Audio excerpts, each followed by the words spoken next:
बहुत ओके। तो बच्चे लोग, लास्ट लेक्चर में हमने कवर किया था about examples of homocyclic and heterocyclic, ठीक है, एंड एरोमेटिक में भी हमने होमो और हेटेरो के टाइप्स जो है यानी एग्जांपल्स जो है वो कवर किए थे, राइट। ये तो हो गया हमारा क्लासिफिकेशन था basis on the basis of the carbon skeleton, इस चेन बनती है, साइक्लिक होता है, ओपन चेन होता है, क्लोज चेन होता है वगैरह, ठीक है। इसके बाद जो क्लासिफिकेशन आता है ऑर्गेनिक कंपाउंड्स का, that is the classification based on functional groups. और ये आज जो आप कॉन्सेप्ट सीखने वाले हो, आज जो मैं आपको सिखाने वाला हूं, ये पूरे 11th 12th आपके एंट्रेंस एग्जाम सब में ये आज जो सीखोगे वो बेस पूरा 2 साल काम आएगा। आज का लेक्चर सबसे इंपॉर्टेंट लेक्चर, ठीक है। तो functional groups basically what they are, what are functional groups, how they are classified, how they are arranged, and how they are named, everything we'll study, okay. Acha. Now in school you've learned the basic idea of what a functional group is, right? School में आपको पढ़ाया गया functional group क्या होता है, but school में आपने जो फंक्शनल ग्रुप के फंडे पढ़े वो डायरेक्टली एग्जाम्पल के साथ पढ़ लिए सीधा, कि भाई OH क्या है तो ये अल्कोहल है, CHO क्या है तो ये एल्डिहाइड, ऐसे पढ़ा है ना आपने सबने। मैं आपको अगर पूछूं कि मुझे डिस्क्राइब करो, समझाओ कि फंक्शनल ग्रुप क्या होता है, तो आप समझा नहीं पाओगे शायद, है ना। तो पहले बच्चों ये समझ लो कि फंक्शनल ग्रुप आखिर होता क्या है।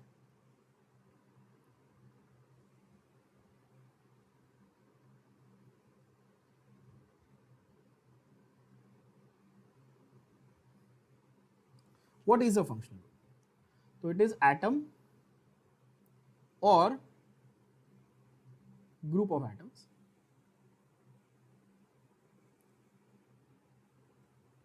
that impart certain characteristics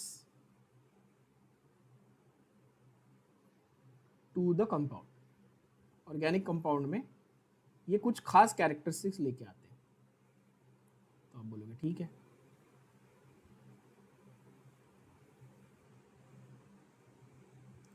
how do we identify the function? तो उसके लिए हमने जो लास्ट टाइम पढ़ा था बच्चों, हाइड्रोकार्बन्स, याद है सबको हाइड्रोकार्बन्स? हाइड्रोकार्बन्स में कार्बन और हाइड्रोजन था, या तो उसकी ओपन चेन हो सकती थी या साइक्लिक फॉर्म क्लोज चेन हो सकता था। उसमें हाइड्रोकार्बन में जो रिप्लेसेबल हाइड्रोजन की जगह आया, क्या बोला मैंने? ओरिजिनल हाइड्रोकार्बन में जो भी एटम या group of atom replaceable hydrogen की जगह पे आया था वो फंक्शनल ग्रुप, ऐसे आइडेंटिफाई करना। एक एग्जांपल लेते हैं, आपको मैंने एक स्ट्रक्चर दिया CH3 CH2 CH2 CH2 और Cl। तो आप बोलेंगे ठीक है, ये ओरिजिनली एक्चुअली CH3 था, यहां पे आपने उसमें से एक हाइड्रोजन हटाया है और Cl लगाया है। इसी तरह हुआ, एक हाइड्रोजन रिप्लेसेबल था, उसको हटा के आपने क्लोरीन लगाया, बरोबर बोल रहा हूं बच्चों। तो क्लोरीन मेरा क्या हो गया? फंक्शनल ग्रुप हो गया। क्या ये बात समझ में आई? फिर समझो ऐसा होता, फॉर एग्जांपल ये मेरा प्रोपेन है, सबको आता है ये प्रोपेन, ये किया हमने प्रोपेन, इसमें से एक हाइड्रोजन मैंने हटाया और यहां पर मैंने CN साइनाइड लगा दिया। तो कैसे आया ये साइनाइड? कैसे आया साइनाइड? हाइड्रोजन को हटा के आया है, तो साइनाइड हो गया फंक्शनल ग्रुप, है ना, सिंपल बात। तो आपको कोई स्ट्रक्चर दिया हुआ है तो उसमें से फंक्शनल ग्रुप को पहचानना बहुत ही आसान है। कैसे पहचानेंगे आप?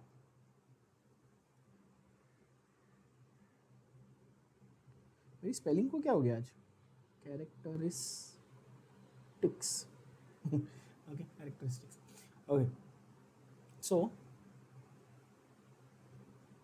फंक्शनल ग्रुप को आप ऐसे पहचानेंगे कि वो रिप्लेसेबल हाइड्रोजन की जगह आया था। क्या ये बात क्लियर हुई?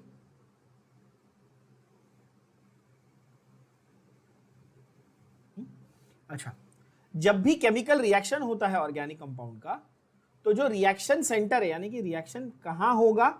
फंक्शनल ग्रुप पे होगा। So the part of the organic molecule which undergoes change as a result of the organic reaction or the result of the chemical reaction is called the functional group. Clear? इस तरह से, ठीक है। Example आपको illustration दिया हुआ है, OH is the functional group in alcohol वगैरह वगैरह। That is not nothing that we are concern with, वो बकवास है। एग्जाम्पल तो ठीक है, बहुत सारे आपको पता ही। अब जरा आ जाते हैं ऐसी चीज पे जो टेक्स्ट बुक में नहीं दी है, ना ही स्टेट में, ना ही एनसीईआरटी में, बट बहुत इंपॉर्टेंट है। ध्यान से सुनना, समझना प्लीज, वेरी इंपॉर्टेंट, क्योंकि ये चीज बच्चों को समझ में नहीं आती लास्ट तक। फंक्शनल ग्रुप्स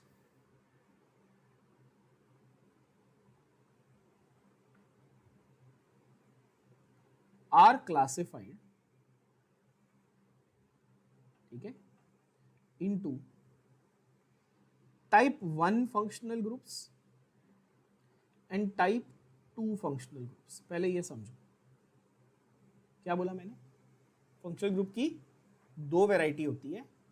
कौन सी दो वैरायटी होती है? सीधा सीधा टाइप 1 और टाइप 2, ठीक है। अब ये टाइप 1 और टाइप 2 क्या है, ये समझते हैं। इंग्लिश में प्रीफिक्स और सफिक्स क्या होता है? होप सबको आता है। एवरीबॉडी नोज ना, इतनी इंग्लिश तो सबको पता ही है भाई प्रीफिक्स क्या होता है, सफिक्स क्या होता है। प्रीफिक्स मतलब वर्ड के पहले आने वाला, सफिक्स मतलब वर्ड के बाद आने वाला, ठीक है ना। टाइप 1 वाले जो ग्रुप है ना बच्चों, ये हमेशा सफिक्स बनेंगे। क्या बनेंगे? ये हमेशा क्या बनेंगे? सफिक्स बनेंगे। किसके सफिक्स बनेंगे भाई? तो जो पेरेंट चेन है, पेरेंट हाइड्रोकार्बन है आपका, जैसे मीथेन, इथेन, प्रोपेन है ना, उसके बाद आएंगे। क्या बोला मैंने? टाइप 1 वाले, हाँ। तो टाइप 1 में जो जो फंक्शनल ग्रुप में आपको आज पढ़ाऊंगा, वो सारे एल्केन यानी कि मेन हाइड्रोकार्बन के बाद आएंगे, ठीक है। तो ऑब्वियसली टाइप 2 में क्या होगा? कोई गधा भी बता देगा, बताओ। करेक्ट, ये प्रीफिक्स में आ जाएंगे, है ना। टाइप 1 में सफिक्स, टाइप 2 में प्रीफिक्स। ये क्लियर? अच्छा, सफिक्स और प्रीफिक्स तो पक्का हो गया, टाइप 1 टाइप 2। अब इसमें एक होता है प्रायोरिटी ऑर्डर। हर एक वर्ड को मैं डिटेल में समझाऊंगा, चिंता मत करो, पहले सुन लो, समझ लो क्या है। एक नया वर्ड है क्या? Priority order. सफिक्स, जैसे कि आप भी सफिक्स बनना चाहते हो, कोई और भी सफिक्स बनना चाहता है, आप दोनों में झगड़ा है, तो किसको प्रायोरिटी मिलेगी वो भी चेक कर देगा, उसको हम लोग बोलते हैं प्रायोरिटी ऑर्डर। एक एग्जांपल लेते हैं, जैसे आपके पास है कार्बोक्सिलिक एसिड। क्या है? क्या है? कार्बोक्सिलिक एसिड, ठीक है। Then you have cyanide, then you have aldehyde, sorry, then you have aldehyde, then you have ketone, then you have alcohol, and then you have amine.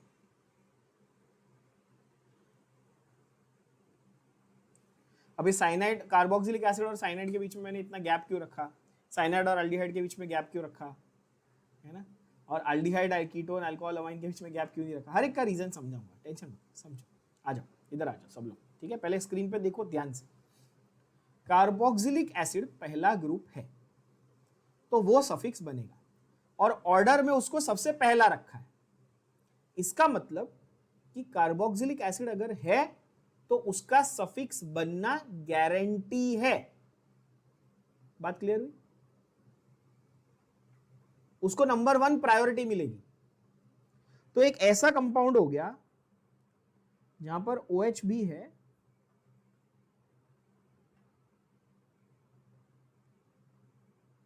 और कार्बोक्सिलिक एसिड भी है। समझो, ये ग्रुप कौन सा है? ये कार्बोक्सिलिक एसिड है। ये ग्रुप कौन सा है? ये OH है। बरोबर है बच्चों? अब दोनों है, दोनों टाइप 1 है, दोनों झगड़ा कर रहे हैं, मेरे को सफिक्स बनना है, नहीं मेरे को सफिक्स बनना है। तो कैसे डिसीजन लेंगे अपन? Priority order. सिंपल बात हो गई। तो किसको सफिक्स बनाएंगे? Carboxylic acid. क्यों? क्योंकि वो अल्कोहल से ऊपर आता है प्रायोरिटी ऑर्डर। क्या ये बात क्लियर हुई बच्चों? कोई टेंशन नहीं। अच्छा, अब ये सवाल है कि भाई ये 4 आपने क्यों छोड़े, जगह क्यों छोड़ी है? तो जगह क्यों छोड़ी है बता दो। कार्बोक्सिलिक एसिड के 4 डेरिवेटिव भी होते हैं। कार्बोक्सिलिक एसिड के 4 डेरिवेटिव होते हैं। साइनाइड का भी एक डेरिवेटिव होता है, ठीक है ना? तो 4 डेरिवेटिव के नाम, साइनाइड के एक डेरिवेटिव का नाम। कार्बोक्सिलिक एसिड के 4 डेरिवेटिव कौन से? एसिड एनहाइड्राइड, ठीक है, ester, acid halide, acid amide. क्या ये बात समझ में आई? Acid anhydride, ester, acid halide, acid amide. हर एक का स्ट्रक्चर डिटेल में सिखाने वाला हूं, टेंशन मत लो। नाम सुन लो पहले, सिर्फ नाम सुन लो। साइनाइड का भाई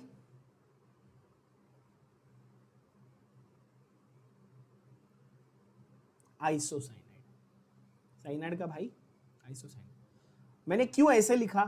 मैं चाहता तो पूरा एक लिस्ट को साथ में लिख सकता था, but I wanted you to understand कि मेन ग्रुप ये है जो मैंने येलो में यहां पे मार्क किया है ना।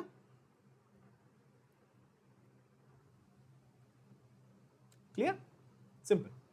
तो एक्चुअली ज्यादा नहीं है, अगर आप देखो acid, cyanide, aldehyde, ketone, alcohol, amine, 6 ही है ना। ऐसे देखोगे तो आप फिर वो +4 +1 मतलब 11 हो जाएंगे। आई होप ये सबके दिमाग में गई बच्चों बात।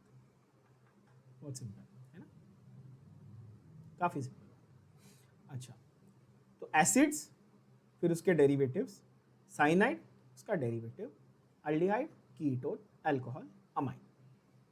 स्ट्रक्चर नहीं बता रहा हूं अभी, पहले स्ट्रक्चर नाम सुन लो। टाइप 2 में आ जाओ। टाइप 2 में गारंटी है कि वो प्रीफिक्स ही बनने वाले। कितने होते हैं टाइप 2 के? 3।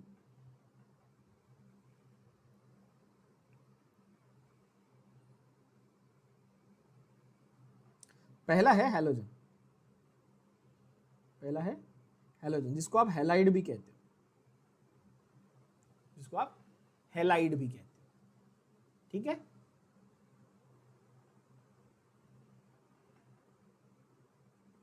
नेक्स्ट है आपका नाइट्रो ग्रुप। नेक्स्ट है आपका नाइट्रो ग्रुप, है ना।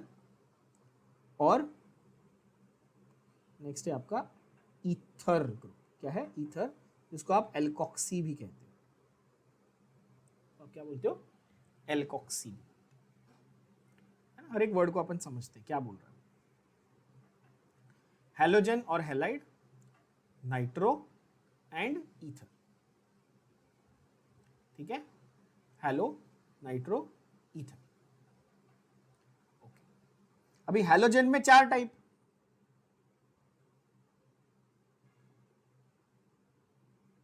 कौन से? Fluorine, chlorine, bromine, iodine. सबको मालूम है ये तो। हैलोजन के 4 तो आपने स्कूल में रटे हुए ना, fluorine, chlorine, bromine, iodine. How to remember?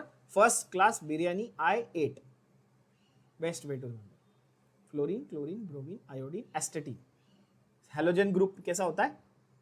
ये होता है ना, first class biryani I ate, ठीक है बच्चों, आसान। या फिर और ऐसे अलग तरीके से, फिर कल बारात में आई आंटी। तुम कैसे भी याद कर सकते हो, मतलब कुछ भी बनाओ ना, बट याद करो। अच्छा, नाइट्रो में there is another variation called nitrate और नाइट्राइट, सॉरी नाइट्राइट, पर वो आप मत करो, ठीक है। नाइट्राइट मत करो तो कंफ्यूज हो जाओगे, ठीक है। नाइट्रो को आप सिर्फ नाइट्रो। चलो, तो यहां पर अगेन अगर मैं मेन देखूं तो 3 ही हुए ना, बस 3 ही है। तो मुझे एक रफ आइडिया आ गया कि अच्छा फंक्शनल ग्रुप कौन सा सफिक्स बनेगा, कौन सा वाला फंक्शनल ग्रुप प्रीफिक्स बनेगा, ये मेरे को क्लियर आइडिया आ गया। सफिक्स बनने में भी अगर झगड़ा है तो किसको प्रेफरेंस देने का? जो पहले आया उसको प्रेफरेंस देने का, सफिक्स बनने के लिए। बात ये क्लियर हुई? ठीक है, ये बात क्लियर हुई सबको? सफिक्स क्या कौन बनेगा, प्रीफिक्स कौन, पहली बात वो। दूसरी बात कि किसका सफिक्स किसका प्रीफिक्स, तो ये पेरेंट हाइड्रोकार्बन का सफिक्स और प्रीफिक्स बनेगा। फिर से सुनो, किसका सफिक्स प्रीफिक्स बनेगा, ये पेरेंट हाइड्रोकार्बन का सफिक्स प्रीफिक्स बनेगा। ठीक है, अब आते हैं पेरेंट हाइड्रोकार्बन कि भाई ये पेरेंट हाइड्रोकार्बन क्या होता है। हमने क्लासिफिकेशन में बेसिकली हाइड्रोकार्बन की बात की, ओपन चेन, क्लोज चेन, सारी बातें कर ली, क्लासिफाई कर लिया।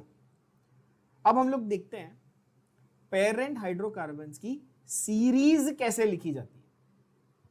What we are going to do is we are going to write the series of parent hydrocarbon, मतलब जो ओरिजिनल हाइड्रोकार्बन आपका है, क्या है आपका ओरिजिनल हाइड्रोकार्बन जो है उसकी सीरीज। अभी हमारे पास हाइड्रोकार्बन की क्लासिफिकेशन क्या थी बच्चों, याद करो, देखो हमने की थी ना, सैचुरेटेड अनसैचुरेटेड, है ना, alkane, alkene, alkyne, cycloalkanes, last time किया था, एलिसाइक्लिक वाला, बेंजीन, सब आ गया उसमें। तो जहां से आप शुरुआत करोगे, जिसका आप हाइड्रोजन हटा के फंक्शनल ग्रुप लगाओगे ना, वो पेरेंट हाइड्रोकार्बन है आपका। तो सपोज मैंने बेंजीन लिया, उसमें से एक हाइड्रोजन हटा के कुछ लगाया, तो बेंजीन मेरा पेरेंट हाइड्रोकार्बन हो गया। मैंने मीथेन लिया, उसमें से हाइड्रोजन हटा के कुछ लगाया, तो मीथेन मेरा पेरेंट हो गया। इथेन लिया, उसमें से कुछ लगाया, तो इथेन मेरा पेरेंट हो गया। तो मेरा पेरेंट हाइड्रोकार्बन क्या है, जो ओरिजिनल कंपाउंड था, फंक्शनल ग्रुप आने के पहले जो एग्जिस्ट करता था, वो पेरेंट है। सिंपल, पेरेंट का मतलब ही वही है ना यार, तुम्हारे माँ बाप तुम्हारे आने के पहले एग्जिस्ट करते थे, सीधी बात है, तो तुम्हारे पेरेंट है, राइट, वैसा हुआ। अच्छा, पेरेंट हाइड्रोकार्बन में हम पहले 3 ग्रुप्स पे फोकस करेंगे, एल्केन, एल्कीन और alkyne. Simple, alkane, alkene, alkyne, इन 3 ग्रुप्स पे फोकस करेंगे।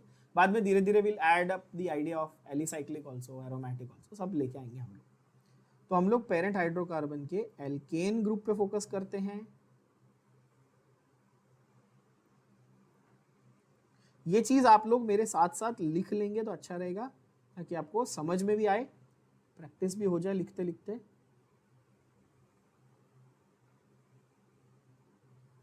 एल्केन, एल्कीन और एल्काइन, ये 3 ग्रुप्स की हम बात कर रहे हैं, ठीक है। अच्छा,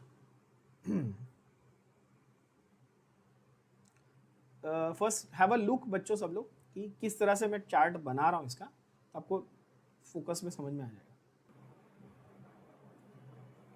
एल्केन, एल्कीन, एल्काइन, ये हमारे मेन हाइड्रोकार्बन है। इनका जनरल फॉर्मूला CnH2n+2, CnH2n और CnH2n-2। क्लियर है?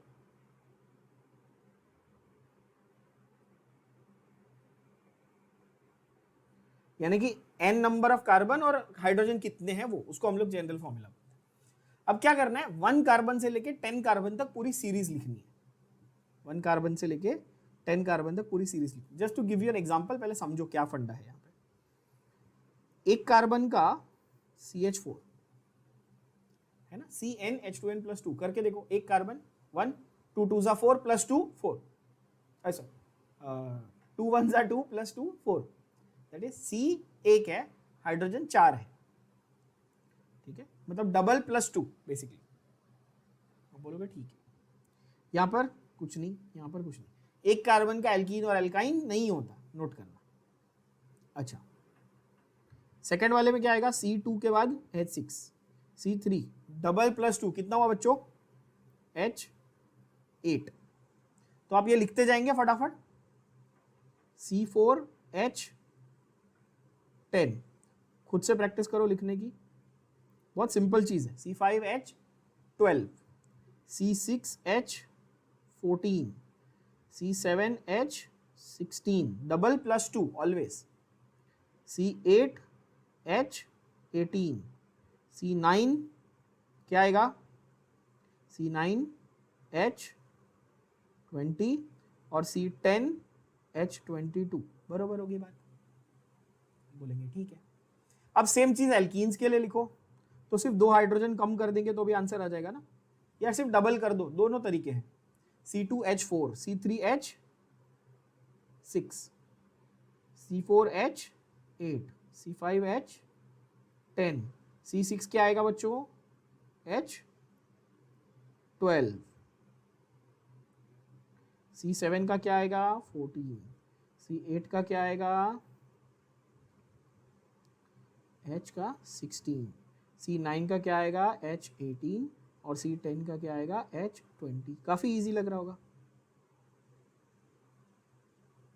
ओके, एंड तीसरा लास्ट बट नॉट लीस्ट, बहुत ये काफी इंपॉर्टेंट है, देख लेना ध्यान से, क्योंकि इसमें थोड़ी सी आपको 2 एंड -2 करना है ना, तो सिर्फ डबल नहीं है, डबल करना है, -2 करना है।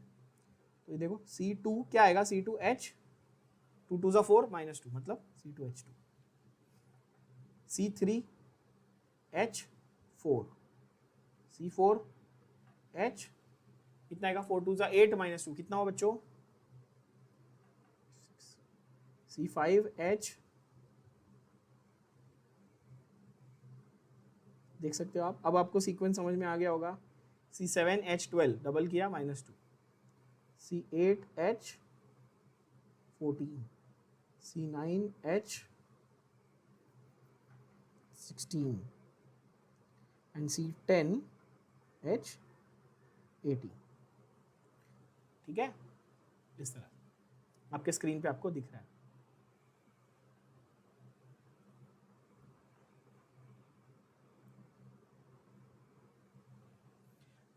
Now, once you understand this pattern, बच्चों, once you understand this whole sequence, it's very easy to understand this, कुछ बड़ी चीज नहीं।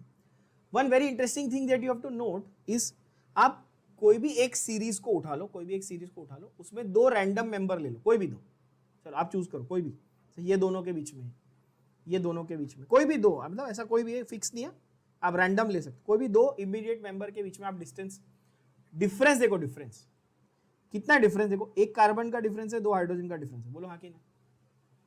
C4H10 और C5H12 में क्या डिफरेंस हुआ? CH2 का डिफरेंस हुआ, बरोबर। यहां पर देखो C8H18 और C9H20 में कितना डिफरेंस है? एक कार्बन 2 हाइड्रोजन, करेक्ट है। यहां पर देखो एक कार्बन 2 हाइड्रोजन, बरोबर लिख रहा हूं, अगर कहीं गलत लिख रहा हूं तो बताएंगे। सब जगह CH2 का डिफरेंस आ रहा है आपको, कोई भी ले लो ना आप, कोई भी 2 ले लो, देखो CH2 का ही डिफरेंस आएगा। समझ में आ रही बात? इसका ये मतलब है कि in a given series if I check any 2 successive members, ये जो पूरी लिस्ट मैंने लिखी इसको मैं क्या बोलता हूं? सीरीज बोलता हूं। क्या बोलता हूं? Series. In a given series any 2 members के बीच में डिफरेंस कितना आएगा? फिक्स डिफरेंस कितना आएगा? CH2 का डिफरेंस आएगा, बरोबर है। अब देखते हैं हम लोग इनके नाम, अब इनके नाम, ठीक है। तो मिथ, इथ, प्रोप, ब्यूट, बट नहीं है, ब्यूट, बटन नहीं, butane, pent, hex, hept, oct, non, dec. ये वाला जो सीक्वेंस है ये एज इट इज रिप्रोड्यूस कर देना है सब जगह।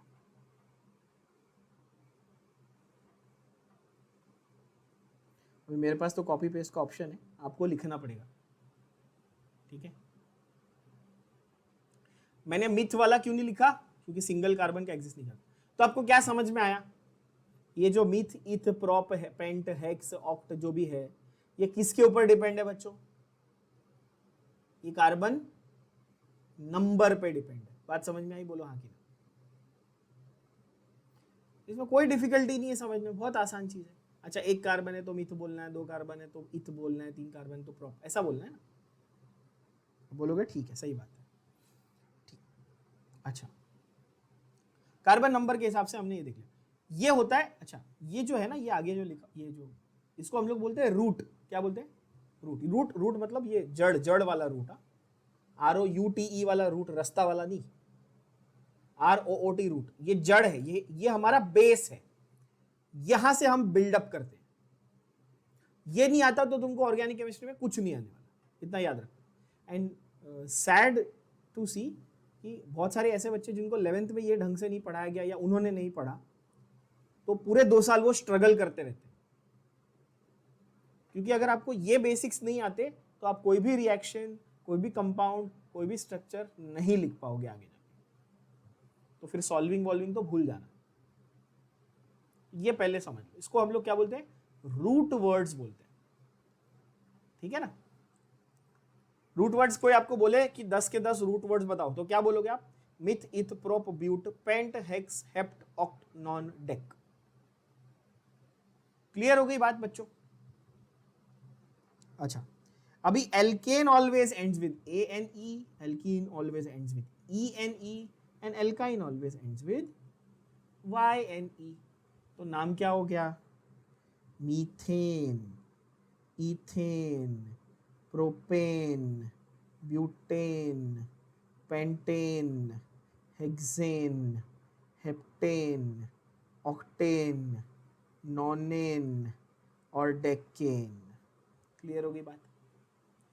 तो आपको अगर मैं सिर्फ नाम बोल दूं तो आप नाम सुनकर बता सकते हो कि ये कौन सी कैटेगरी का कंपाउंड है, एल्केन है कि एल्कीन है कि एल्काइन है।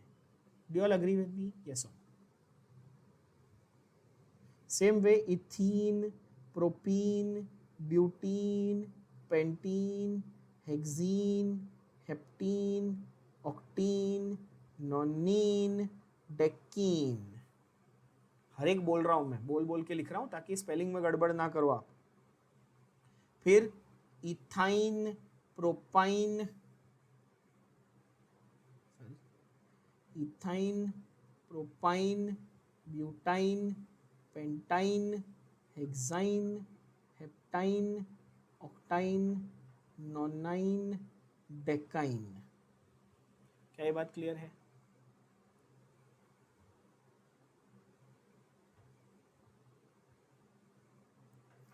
ये सब लिख के ले लेंगे सभी बच्चों प्लीज फटाफट। तो मैं थोड़ी मॉडिफिकेशन कर दे रहा हूँ गंदी हैंडराइटिंग की, ठीक है? ये मेरा ना थोड़ा ऊपर नीचे हो गया लिखते वक्त, मतलब ध्यान देना जरा। ऐसे इसको चेंज कर देता हूँ।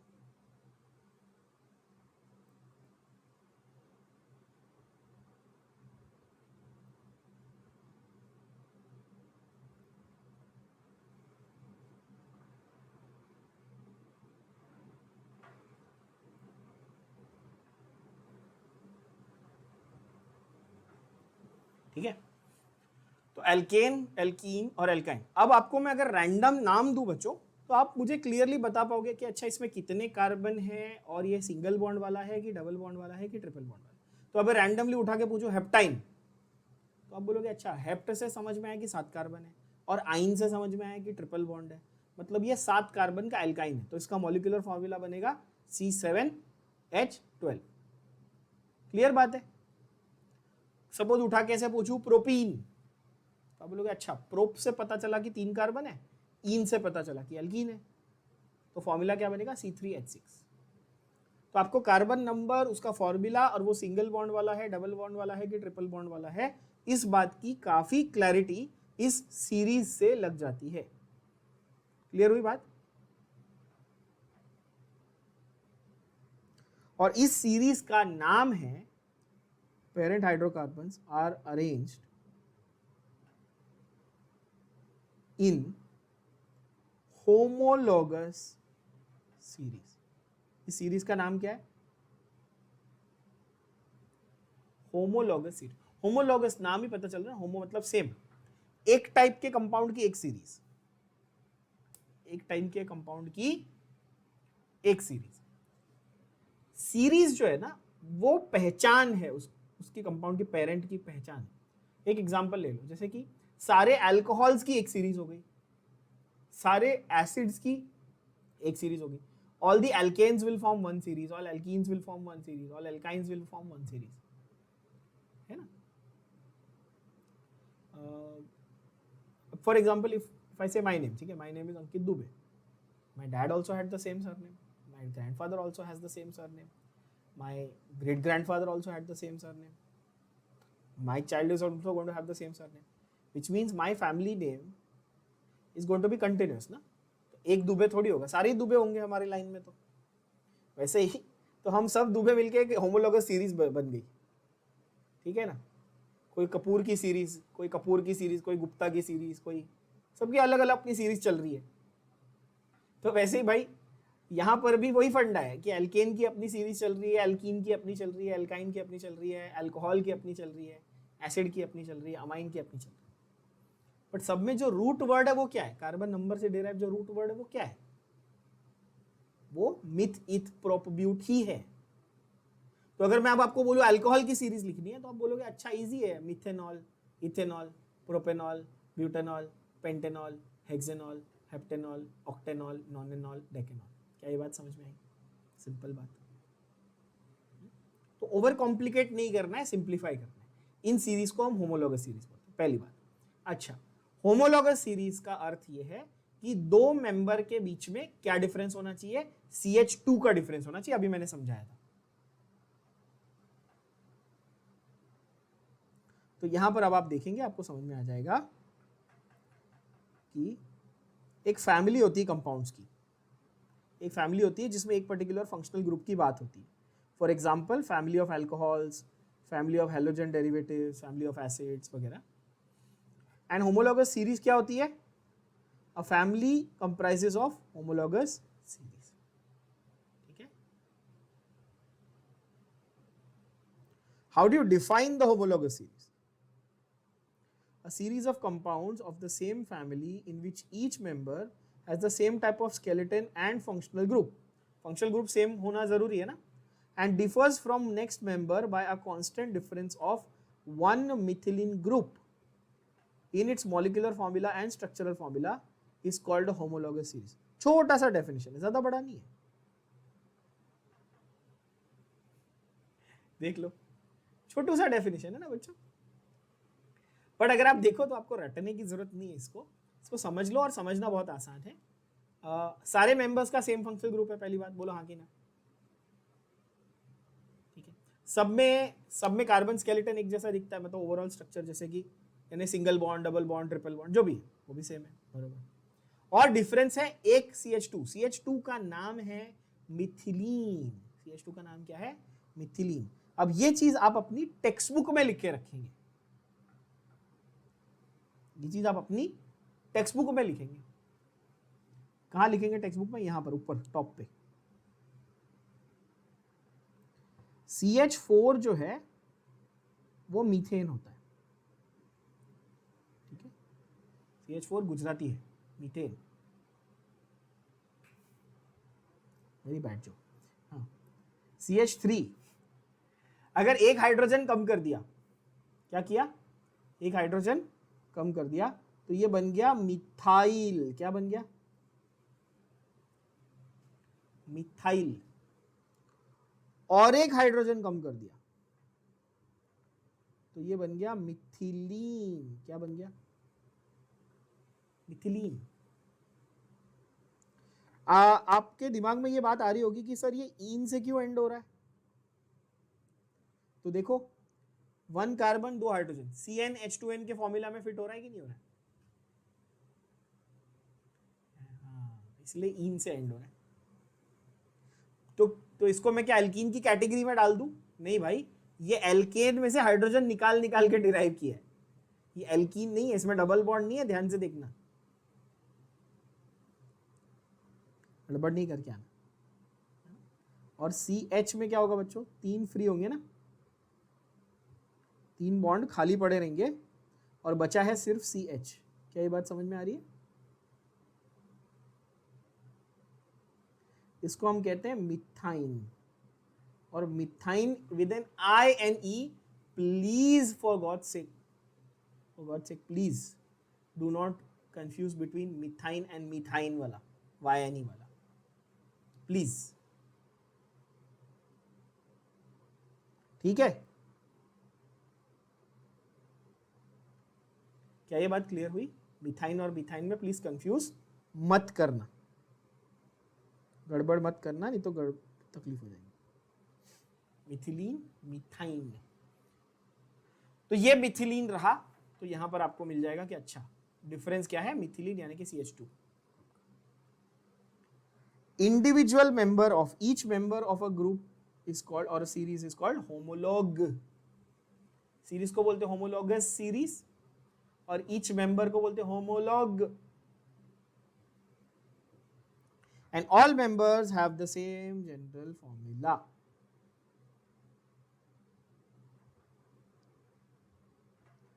All homologs are represented by same general formula।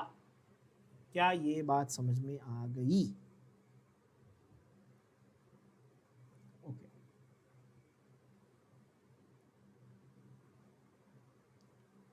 तो यहां तक आपको ये क्लियर हुआ कि भाई होमोलॉगस सीरीज पेरेंट हाइड्रोकार्बन की किस तरह की है।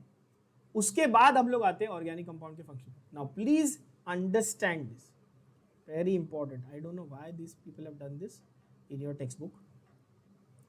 आपकी टेक्स्ट बुक में आप नोट करो पहली बात कि उन्होंने आपको खिचड़ी करके मिक्स करके सारे फंक्शनल ग्रुप एक साथ दे दिए हैं। देखो जरा,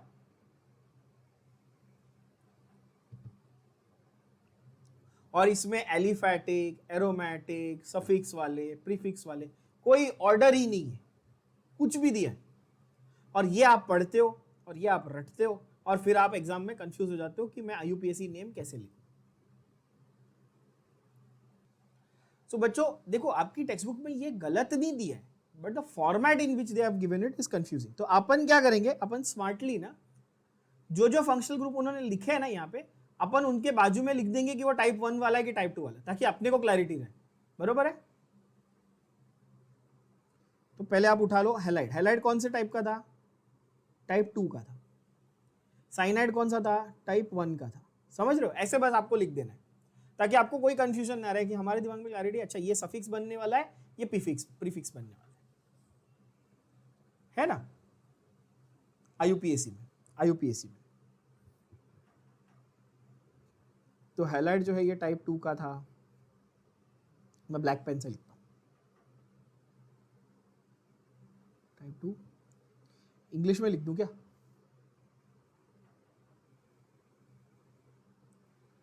टाइप 2, टाइप 1, टाइप 1 का derivative, type 2, type 1 alcohol. Phenol भी वही हुआ टाइप 1 क्योंकि वो एरोमेटिक अल्कोहल है ना। ये रहा देखो OH। अगर नहीं समझ में आ रहा तो फंक्शनल ग्रुप का स्ट्रक्चर देखना, समझ में आ जाएगा। Amine obviously 1।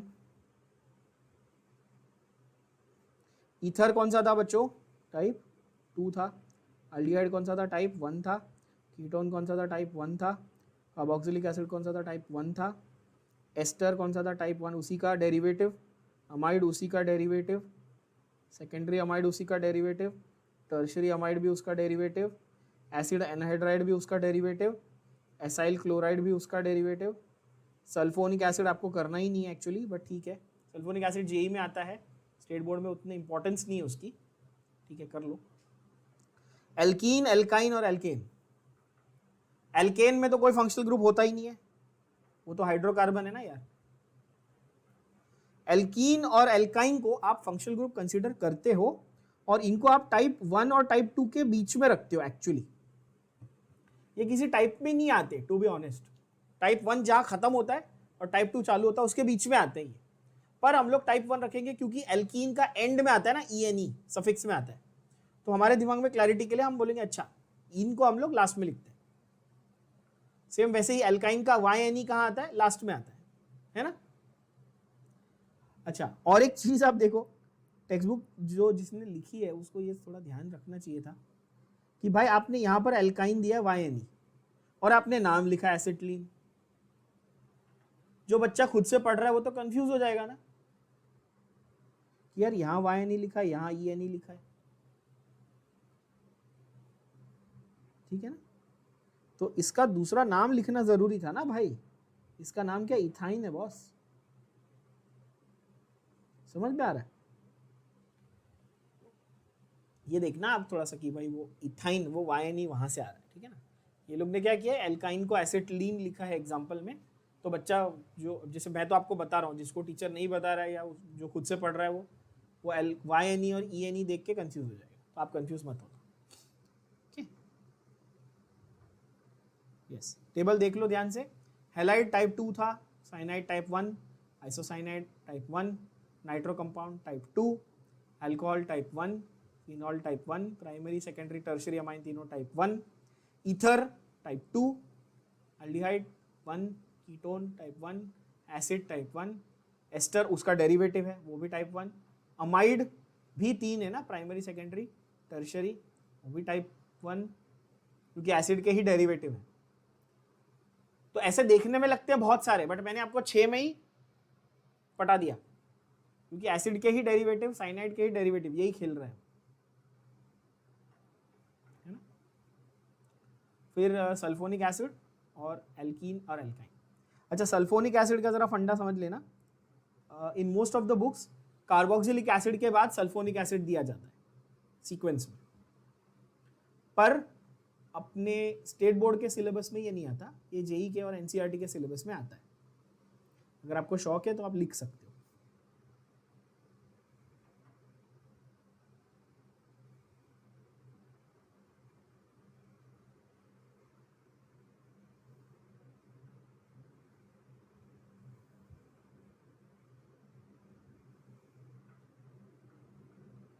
ठीक है, मैंने लिख दिया। ओके बच्चों,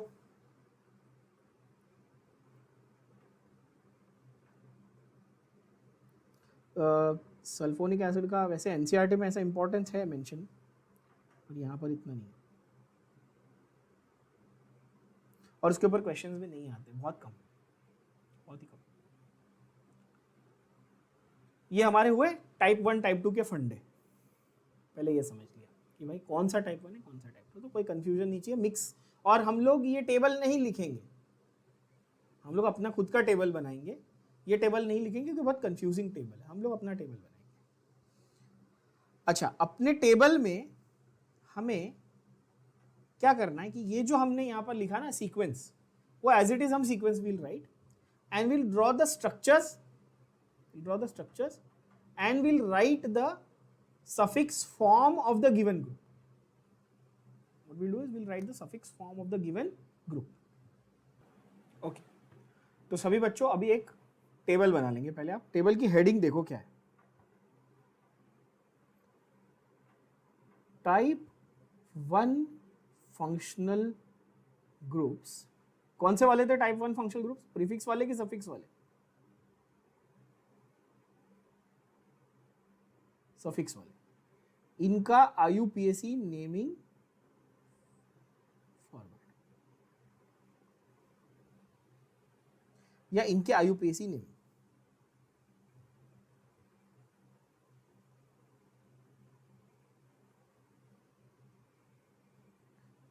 ठीक है। टाइप 1 फंक्शनल ग्रुप्स को IUPAC में कैसे आइडेंटिफाई किया जाएगा, कैसे उनके प्रीफिक्स और सफिक्स को यूज किया जाएगा, ये इस टेबल में सीखेंगे हम लोग। One thing at a time, please do not try to learn the common name and IUPAC name together, you will get super confused और पूरे आपके बेसिक्स हिल जाएंगे। तो हम लोग पहले किस पे फोकस करें, type 1, one thing at a time. पहले क्या कर रहे हैं, टाइप 1 कौन सा वाला है, सफिक्स वाला है, कौन सा फंक्शनल ग्रुप IUPAC में किस नाम से जाना जाएगा, ठीक है बच्चों। चलो अब देखो यहां पर, तो name of the functional group, यहां पर उसका स्ट्रक्चर, उसका IUPAC सफिक्स फॉर्म और उसका IUPAC प्रीफिक्स फॉर्म। काफी सिंपल तरीका समझने के लिए। तो आप बोलोगे सर आप क्या घोचू जैसी बात कर रहे हो, टाइप 1 है तो प्रीफिक्स की क्या जरूरत है, टाइप 1 तो सफिक्स होता है, ये बात सही है ना। तो टाइप 1 में आप मेनली क्या यूज करोगे? सफिक्स यूज करोगे। बात क्लियर हुई? अच्छा, अभी मैंने थोड़ी देर पहले एक एग्जांपल लिया था, वापस से एग्जांपल लेते हैं। सपोज मेरे को ऐसा कंपाउंड मिल गया,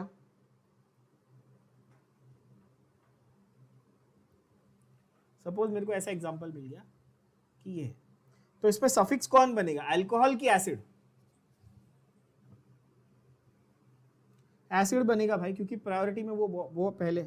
तो अल्कोहल को अब जबरदस्ती क्या बनना पड़ेगा? प्रीफिक्स। प्रीफिक्स बनना पड़ेगा। दो सफिक्स नहीं हो सकते,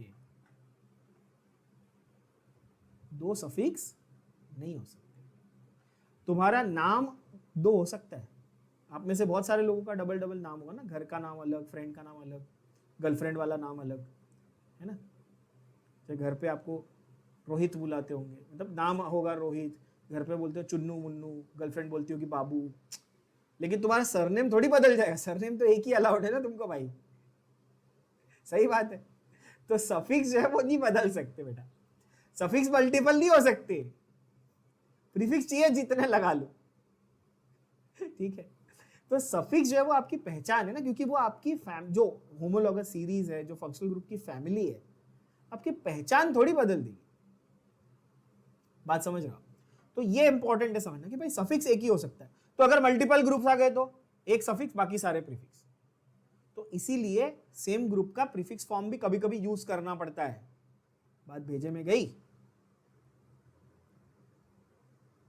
तो यहां पर ये आता है इंपॉर्टेंस प्रायोरिटी ऑर्डर का, स्ट्रक्चर के साथ हम लोग सीखेंगे, ठीक है ना। चलो, तो पहला हमारा ग्रुप कौन सा था? पहला था हमारा कार्बोक्सिलिक एसिड। और एक चीज क्लैरिफाई भी कर दूं, in many of the reference books, if you buy the Haifandu reference books, which you shouldn't buy, I would suggest, and if you buy the MS Chauhan and all those things, बड़ी बड़ी books आप खरीदोगे, उसमें sulphonic acid majority books में आपको carboxylic acid के भी ऊपर मिलेगा, पर हम वैसा नहीं लिखेंगे, खास करके क्योंकि एनसीईआरटी और स्टेट बोर्ड के हिसाब से सल्फोनिक एसिड का कोई रोल ही नहीं है, तो हम कार्बोक्सिलिक एसिड को ही टॉप मान के चलेंगे, और हमारे पूरे सिलेबस में यही करेक्ट है। बात समझ में आ गई? ये मैं क्यों क्लैरिफाई कर रहा हूं, ताकि आप कहीं से कोई रेफरेंस बुक पढ़ के आके ये मत बोलो कि अरे सर आपने गलत बताया। मैं पहले क्लियर कर देता हूं, अपन सेफ है भाई।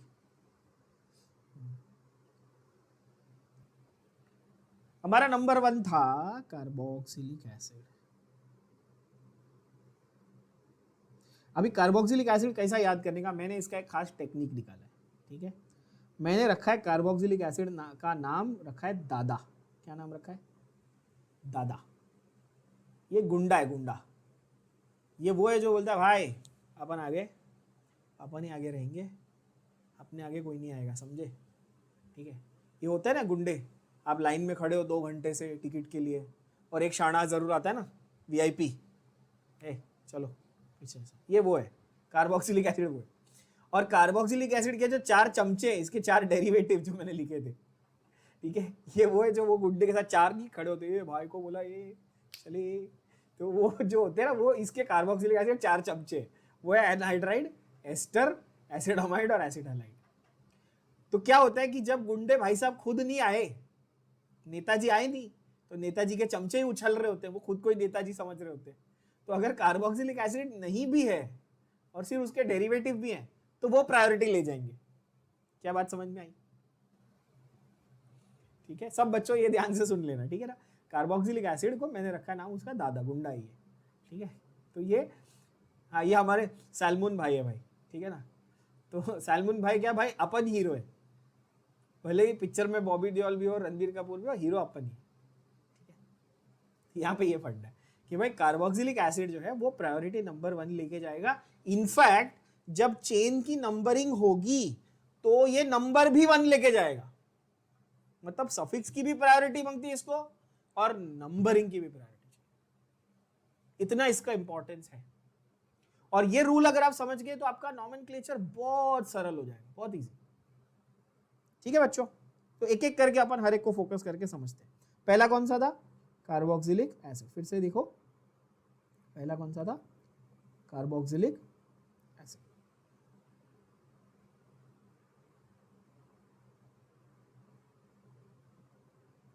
कार्बोक्सिलिक एसिड का स्ट्रक्चर कैसा दिखता है? वो दिखता है C double bond O, OH. What is R? What is R? R is alkyl group. R is alkyl group. क्या बोलते हैं R को? alkyl group. ठीक है, R equal to alkyl group. जैसे कि एल्केन की हमने पूरी सीरीज की थी, अब ये देख लो जरा, एल्केन की पूरी सीरीज. अब मैंने एल्केन के बाजू में जगह क्यों छोड़ी, यहाँ पे देखो, एल्केन की पूरी सीरीज की थी ना. मीथेन से आया मिथाइल, इथेन से क्या आएगा गधे बच्चों बताओ, इथाइल. प्रोपेन से क्या आएगा, प्रोपाइल. समझ रहे हो.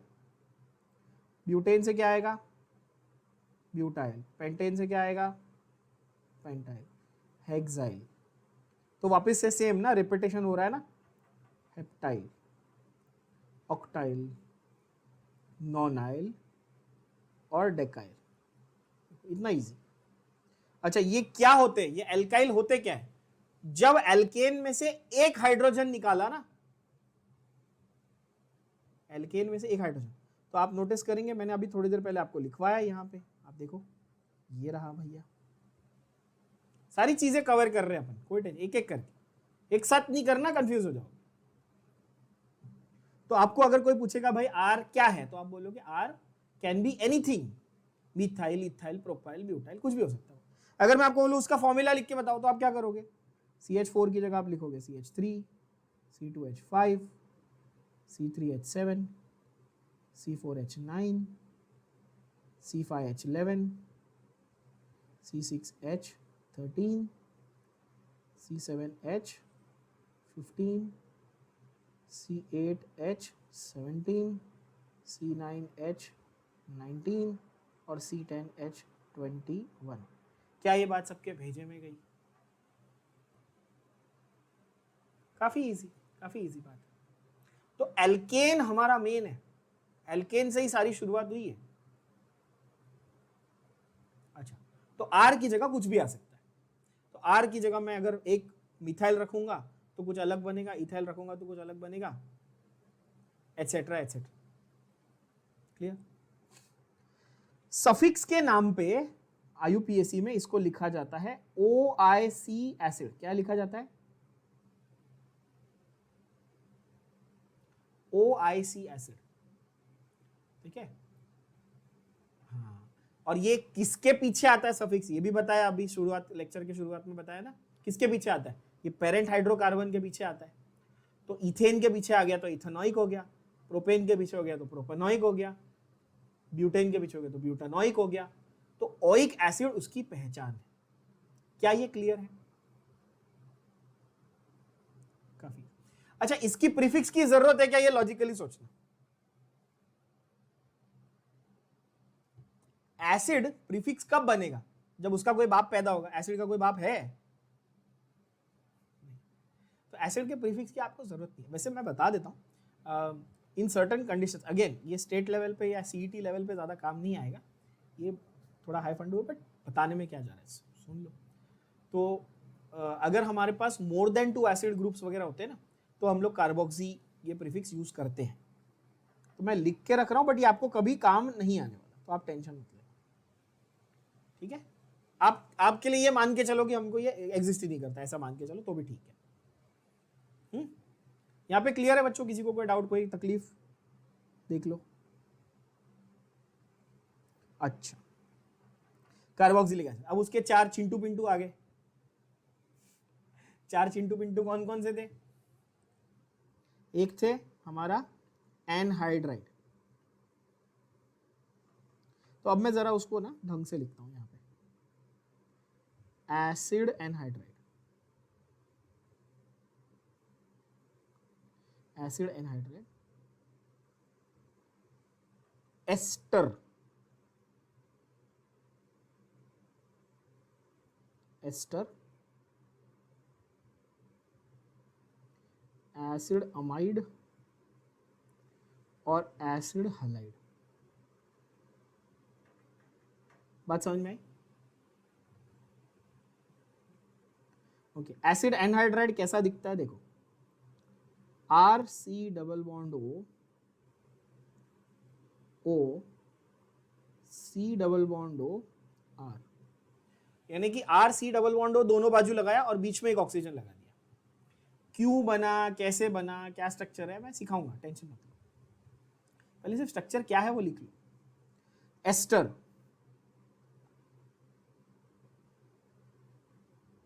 Are C double bond O R dash,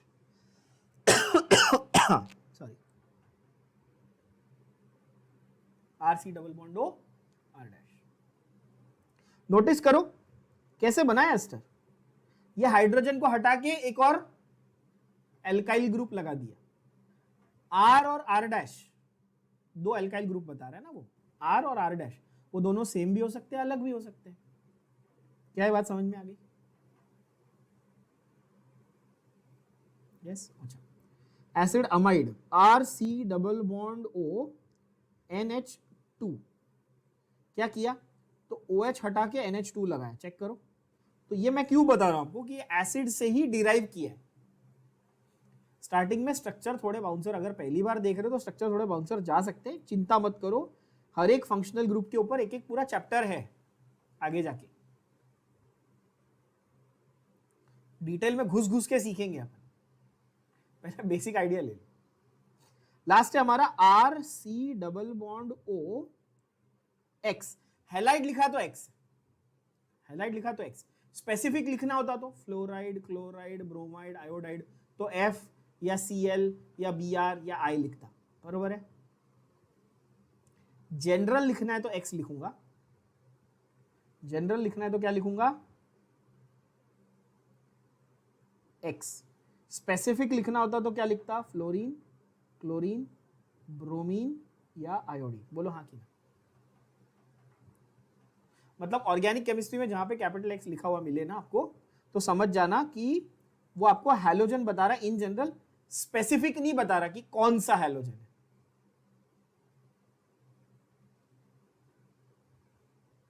ठीक है बच्चों? ओके, उसके बाद आया साइनाइड। तो साइनाइड का स्ट्रक्चर है R C triple bond N. मैं पहले सारे स्ट्रक्चर बता देता हूं। साइनाइड का स्ट्रक्चर है R C triple bond N. फिर उसका भाई आया कौन? Isocyanide, RNC। Plus charge minus charge भी लिखा है, हर एक का रीजन समझाऊंगा। फिर आया aldehyde, very famous, everybody knows this right, R C double bond O H. Ketone भी आपने स्कूल में सबने पढ़ा हुआ है, सबको मालूम है ये, R C double bond O R dash, है ना बच्चों?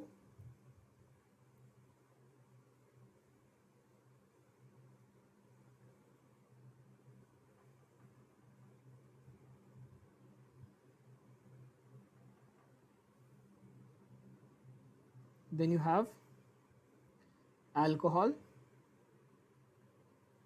that is ROH, and last is amine, that is RNH2। अच्छा, अमाइन में प्राइमरी, सेकेंडरी, टर्शरी अलग अलग होते हैं, ठीक है?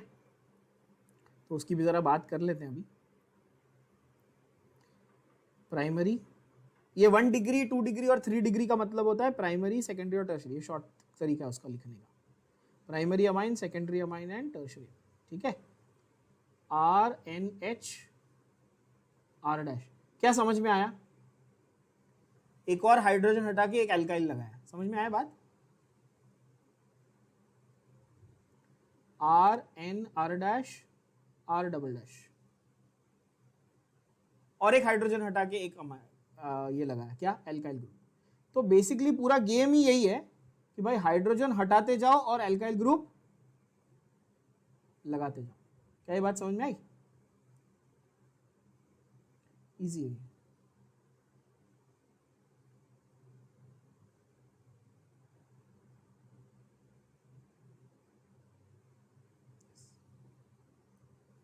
तो ये हुआ हमारा structure of the main functional groups. Please ये आप लिख के रखो, पहले आज मैं आपको स्ट्रक्चर बता रहा हूँ, सफिक्स प्रीफिक्स अगले लेक्चर में डिटेल में करवाऊंगा, ये तो एक साथ सब बताऊंगा तो कंफ्यूज हो जाओगे। पहले स्ट्रक्चर लिख लो, RCOOH, RC double bond O, C double bond OR, ester RC double bond OR,